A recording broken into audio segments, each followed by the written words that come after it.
So when you're getting interested in this subject, into non-duality or spirituality or Buddhism or Hinduism, whatever spirituality it is, you begin to hear from people this concept of you have to,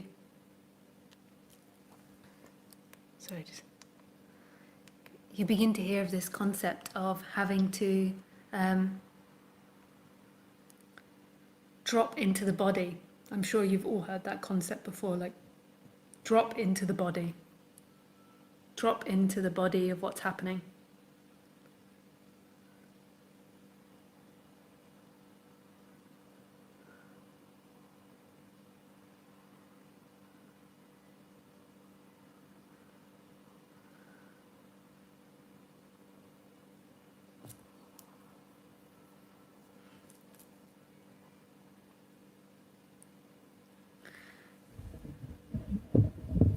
And I just want to explain what that means in regards to non-duality, like how that fits in with non-duality.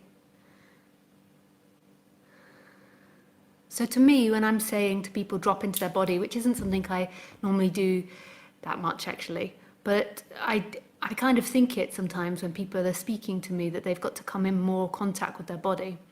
But when I'm speaking to a lot of people in non-duality, they're like, oh, the last thing I want to do is go into the body or go into sensations. They want to learn that they're not the body, that they're not the feelings, the thoughts, the sensations, the experiences, the actions.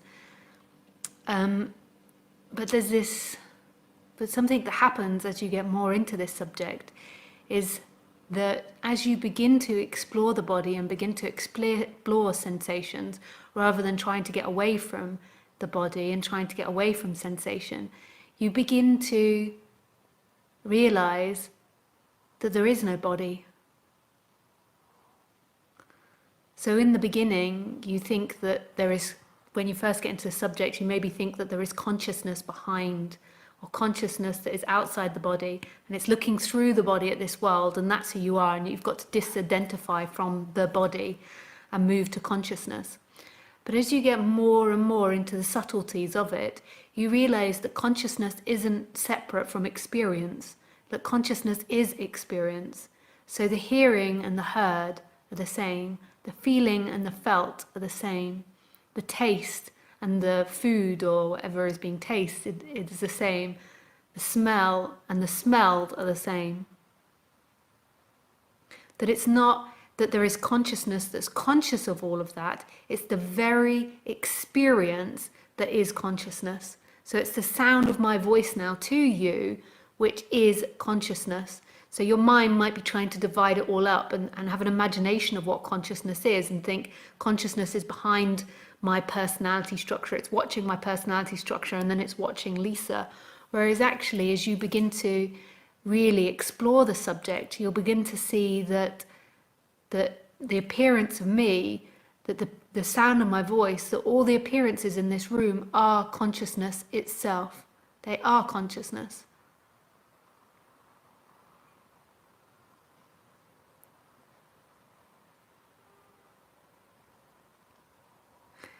Isn't that sweet?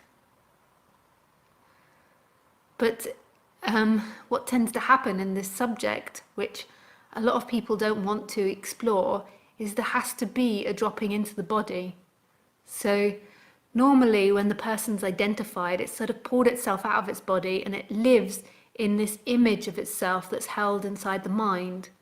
And it imagines itself going through the world. So it imagines itself coming into this room and sitting down. It imagines itself going for a walk. It imagines itself going to work. It imagines itself exploring the world or doing different things. So it's always imagining itself